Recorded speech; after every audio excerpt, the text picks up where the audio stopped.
Hi, everyone, and welcome to AB Conversations, where we will help you CFP your way out of it. A podcast where you get into the minds of a couple certified financial planners on how we think and feel about everyday financial planning questions and what should really matter most to you. A healthier financial life starts now. Hey, Ben. Welcome back to another episode of the podcast. Thanks for having me. We were just talking about this. It's been a little bit. We took a little hiatus after talking about investments a couple weeks ago. So love to get back into financial planning here. Yeah, it has been some time, and maybe for those listening at home, it hasn't felt that way if they've seen a podcast or two come out in the meantime. But yeah, it's been some time since we got on here and had our little fun talking to whoever's on the other side of this.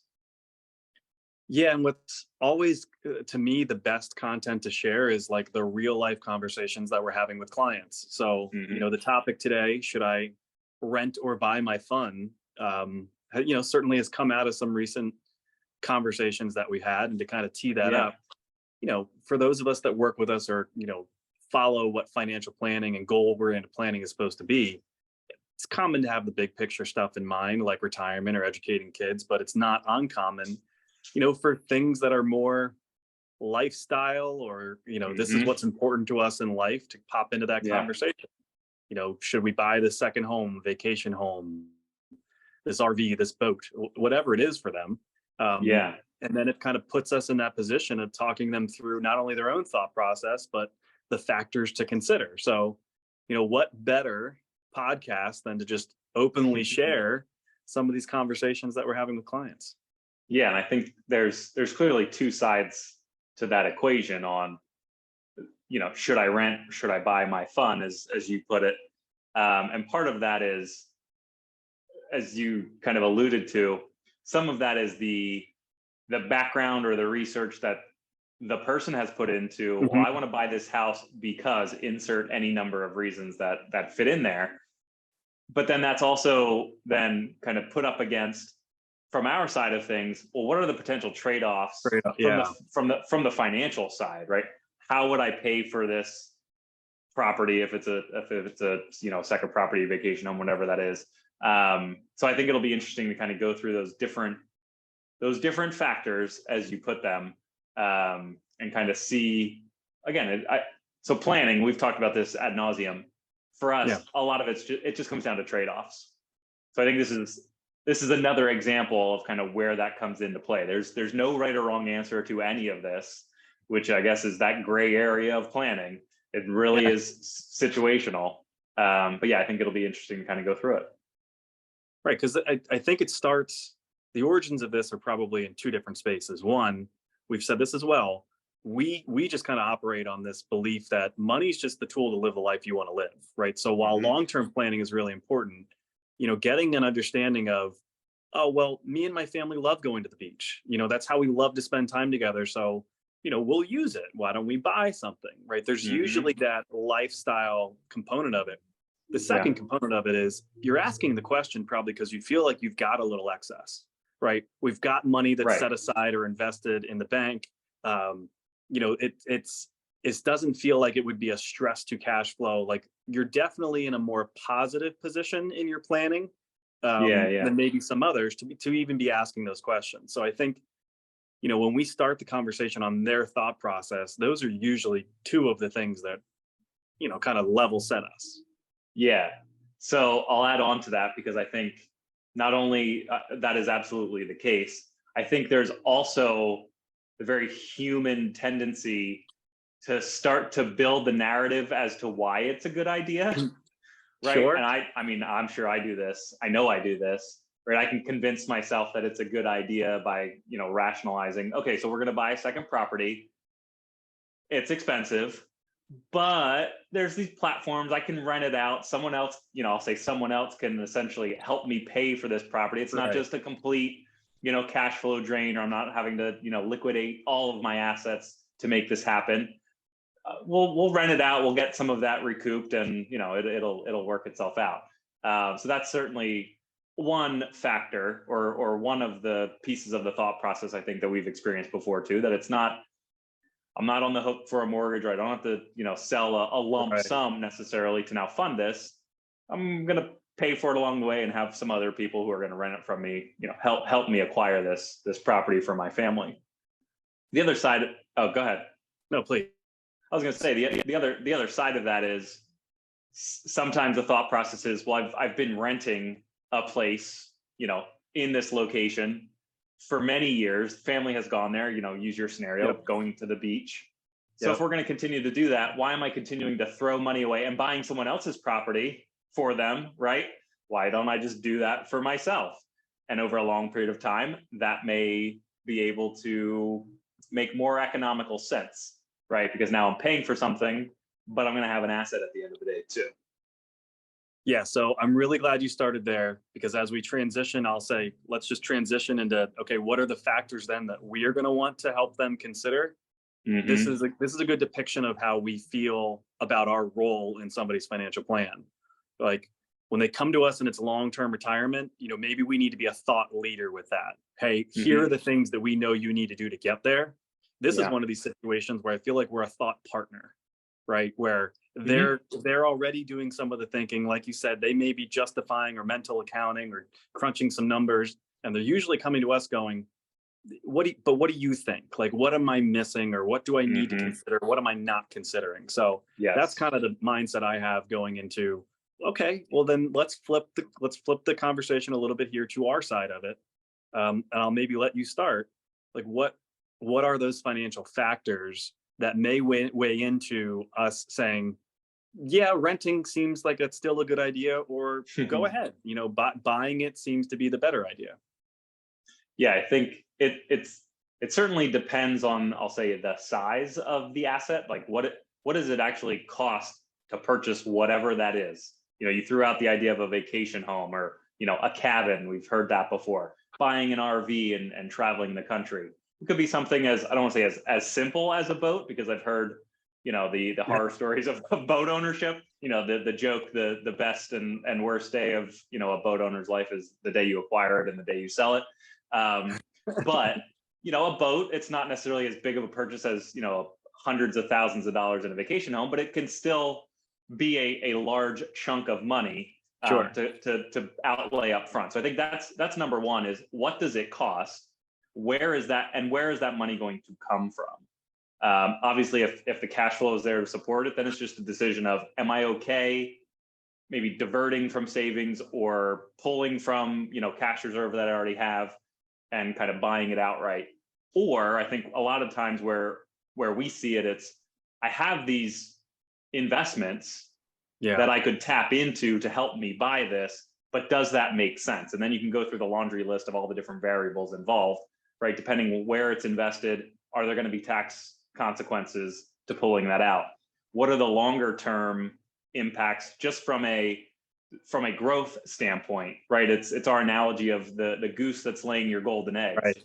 So if you, I'll say, sell some of your investments to now buy this asset that more often than not is going to be an illiquid asset, right? It's not necessarily producing income, and it's not something you could quickly turn around, within a couple of days and get your cash back. What future growth might you be giving up on Right. your investments to now acquire this property? And again, that's where there's no right or wrong answer. It's really situational. And then what is that trade-off? Or if by acquiring whatever that piece of property is, or whatever that asset is that in their minds worth giving up what that investment may continue to grow to, and what flexibility that may provide Yeah. further in the future too? Yeah, I think that's really well said. And to get just a little bit more granular, that may be a situation where if you have investments that aren't in a retirement account, Mm-hmm. then maybe the taxability of that is not a deterrent, or not something you need to really add to the acquisition cost.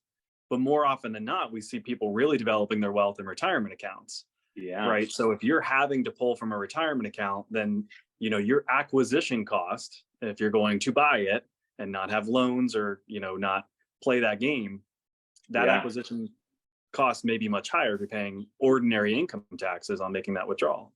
Yeah, just run the scenario where someone's going to buy, I'll say, a modest vacation home. Say it's a few $100,000, right? $400,000 for a beach property is probably a heck of a deal a lot of places. But if you're essentially pulling that all from a retirement account, as you put it, if it's an IRA or a 401k, and you were going to pull out $400,000, that's now all taxable, to your point, at ordinary income tax rates in that given year. That's going to put you that's going to put you in a decent 30, tax bracket. you got it. Yeah, where the IRS is going to get their share of that too. So yeah, that's definitely a huge one on the front end. Kind of how it's going to be financed. And one of those other options too that we've discussed, I think it's a similar question to, should I pay off my mortgage or not? Or if I'm buying a new car, should I lease it or should I just buy it outright? Right, the whole thought process of taking out a loan, there's going to be interest owed on that. And I think for a lot of people, just debt is not a thing that people enjoy. Paying interest to a bank is not high on people's list of things they like to do in life. But sometimes that may, depending on the environment, that may be more beneficial in the short term than, I'll say, go back to our analogy of the goose and the golden eggs, than killing some geese that may lay those eggs in the future. You now will forgo some of those future eggs if you end up, I'll say, killing some of those geese to acquire whatever that piece of property is. Yeah, and one of our core principles in planning is to have flexibility, right? And that's where maybe having investable assets that aren't in a retirement account, we really appreciate that as people move into retirement, because now you can control your tax bracket a little bit, maybe not having to pull from retirement accounts. If there is a big event or a health event or something that is going to take a little bit more cash flow, you've got some flexibility there. So it is going to be totally situational. This isn't a black and white, always rent or always buy. Right. But yeah, I'm really glad when you brought up, the golden goose laying the golden eggs analogy, that you include taxes in that and flexibility and accessibility to other accounts. Yeah. So what else? Yeah. What else is there besides, I'll say, the upfront cost? I think it's probably human nature to, if this is something you want to do, to maybe not think about all the dominoes that occur. And this is where, if you're going to do something big, don't just talk to us, talk to somebody else that's done it. I haven't bought a vacation home. But carrying costs come to mind to me. Sometimes we just focus on what is it going to cost to buy this and not the ongoing expenses. If it's a house, then it's maybe furniture, it's maintenance, it's utilities, right? It's, oh my goodness, insurance, HOA fees. There's a component to, what is this now going to cost me moving forward, that maybe you're ignoring on the front end. So at least having that conversation or starting to think about that, I would say, is a really important variable in your decision here. Because clearly, if you're renting something, that's not on you. Right. More often than not, if you're renting, it's a known quantity, right? If you're going to rent it for the week or rent it for the month or whatever that time period is, you kind of know what your cost is going into that. There shouldn't be any surprises. I want to throw this out there, and I'm not sure. So it's more in the vein of like the vacation home idea, but I've heard all the headlines, and I've heard some of the horror stories coming out of Florida, right? If someone's buying a vacation home and they want it on the coast, right, on the beach, insurance being a huge component to that, that's somewhat out of your control. Again, going back to Florida right now, I've heard the stories of certain insurers pulling out of the homeowner insurance in Florida because of the risks associated in Florida, hurricanes. But I'm assuming that's not necessarily just specific to Florida. I'm guessing there will be some of that expanding to other areas of the U.S. When you're on a coastline, there's just more potential, for weather-related issues. And the idea of if you're purchasing a property and you kind of know what your insurance is at that time, that doesn't necessarily mean it's going to continue to be that way for forever. Just another thing to kind of factor in. Have buffers built in. We like to do that from a planning perspective, regardless of the situation. Build in some wiggle room to the budget side of things, knowing that there's always going to be something that pops up. Well, and there's the human side of it too. I think if you were going to own a second property, now I realize that We seem to be now Yeah. focused on like the cabin or the beach house. Yeah. I feel like we've said it before. You almost have to have a certain personality or preference for that, because not everyone's going to want, as the owner, to get that phone call at midnight because something's not working. It's not just the tragic weather event that you're talking about. Yeah.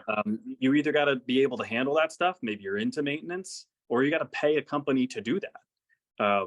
So it's just that all can fall under that, the dominoes of any one decision. What are those smaller things that could add up to you to make it less attractive, or hey, this isn't a big deal if, again, it's something you enjoy. Yeah. So maybe this is going back to one of the earlier thoughts, like from the client side of things. If you haven't already, it's probably a good idea, I'll say, to test drive whatever that thing is, right? If it's a boat, if you're going on vacation for a week or two, you can rent a boat for a period of time, and again, test drive said boat and get an idea of what that may feel like. Is it something that you kind of scratch that itch once or twice over the course of the year, and then at that point, maybe it just makes sense to just rent it as you need it, rather than now it's your asset, you're in charge of it, you're responsible for it, and everything that comes along with that. Same thing with the house idea, right? If we've heard many times that the snowbird lifestyle, right? I'm going to go down to Florida and I'm going to stay there for a couple of months. There's still those long-term rentals to kind of test it out before you were to commit to anything, if it feels like you're kind of on the fence. So it's okay to kind of test things out and rent them. And as you say that, Adam, like, one of the things that's now popping into my head, I think if we're going to get this question from a client and they've kind of said, hey, I've done some research, I think this makes financial sense. As long as we're like helping them make sure they're not doing something really foolish, you don't have to maximize your financial situation here. If it would cost you a little bit more to do those rental things, but you're going to have way less headaches or potential things that could go wrong, then that's okay. Like, it's okay to do something out of a little bit of abundance, even if it's not on paper or mathematically or with our fancy calculators, right? The most advantageous financial decision. That's okay. Yeah. Right? I think that's a fair point. And I feel like, I don't know this to be true, but I feel like the accessibility to things, like you said, toy rentals on vacation, or Airbnb, Verbos. Is that how you say it? Verbo? Verbo. Yes. Right. I think so. I think so. It's a little bit easier to do these days if you really just don't want the headaches. Yeah. That's absolutely true. So, are there any other factors that we would consider from our side of things? I think I already said it. Just, it's important for us to at least try to think down the road a little bit. And there is very much a difference in flexibility with liquid versus illiquid assets. I think, and weigh in on this, we certainly have seen some situations recently where having that second property may have been a good thing, but at some point within the estate plan, it didn't end up being a good thing, right? Because if you've got multiple kids, maybe it makes things a little bit more complicated to split on the back end, or to own a property in a different state meant you had to settle things a little bit differently. So it is important to kind of think about what the exit plan is, or the succession plan, from that matter. I'm laughing because I'm thinking in my head, it's like the last thing somebody wants to do when they're thinking about doing something exciting. I'm gonna buy this thing that's gonna be fun. Let me think about when I'm not here and what's gonna happen to this fun thing that I'm purchasing.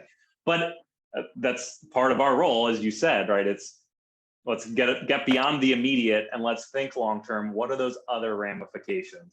And yes, when it comes to illiquid property at someone's passing, and as you noted, if there are multiple kids involved, and we've helped people through this enough times, it's rare that everybody's going to be on the same page at the same time with something like that. And even if they are, that's all well and good. It just adds another layer of potential complexity to that process, at the end of life.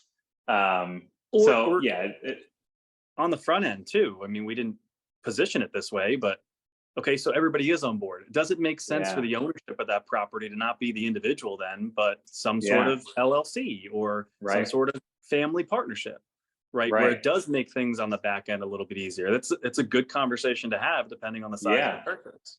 Yes. Yeah. Yes. That's a great point. So yeah, no shortage of factors, and didn't mean to make this like a super heavy conversation there at the end, but you know, if you want us to be a thought partner, that's what we're going to be. Absolutely. Happy to do it. All right. So should I rent or buy my fund? The answer is always maybe. It depends. Well, let's have that conversation. Absolutely. All right. As always, thanks for your expertise in the matter.